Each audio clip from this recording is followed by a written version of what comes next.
பிறப்பு நாம் அனைவருக்கும் ஒரு வாய்ப்பு. என்ன நேயர்களை பாக்குறீங்க? இது என்னன்னு தானே பாக்குறீங்க. பாருங்க, சோப் நட்டுன்னு சொல்லுவாங்க. சோப் நட்டுங்கிற பூந்திக்கொட்டை. இந்த பூந்திக்கொட்டையில நிறைய பேர் சோப்பு செய்யறேன்னு சொல்றாங்க. பூந்திக்கொட்டையில பண்ற சோப்புக்கும் தேங்காய் எண்ணெயில பண்ற சோப்புக்கும் உள்ள வித்தியாசத்தை தான் நம்ம பண்ண போறோம். ஏன் நம்ம தேங்காய் எண்ணெயை தேர்வு செஞ்சிருக்கிறோம் அப்படிங்கிறத நம்ம விரிவா பார்க்கலாங்க.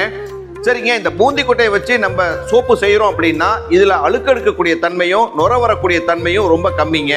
ஆனா இதுல இன்னொரு பிளஸ் பாயிண்ட் இருக்குது. என்னன்னு பாத்தீங்கன்னா, இதை டைரக்டாவே யூஸ் பண்ணலாம். தலைக்கு இந்த எண்ணெய் தேய்ச்சி குளிக்கிறோம் அந்த மாதிரி இருக்கிறது பயன்படுத்தலாம். ரெண்டாவது ஷாம்புக்கு பயன்படுத்துறாங்க, ஃபேஸ் வாஷ்க்கு பயன்படுத்துறாங்க, ஏங்க நலுங்கு மாவுக்கும் பயன்படுத்திட்டு இருக்கிறோம், நாங்களும் பயன்படுத்துறோம். ஆனா இதுல இல்லாத தன்மை அதுல நிறைய இருக்குதுங்க. நேச்சுரல் கிளிசரின் 9% 14% இருக்குதுங்க. அதுதான் மிகப்பெரிய பிளஸ் பாயிண்ட். ரெண்டாவது 67% நுர வரக்கூடிய தன்மை இருக்குது. அதனாலதான் நம்ம தேங்காய் எண்ணெய் தேர்வு செஞ்சிருக்கிறோங்க.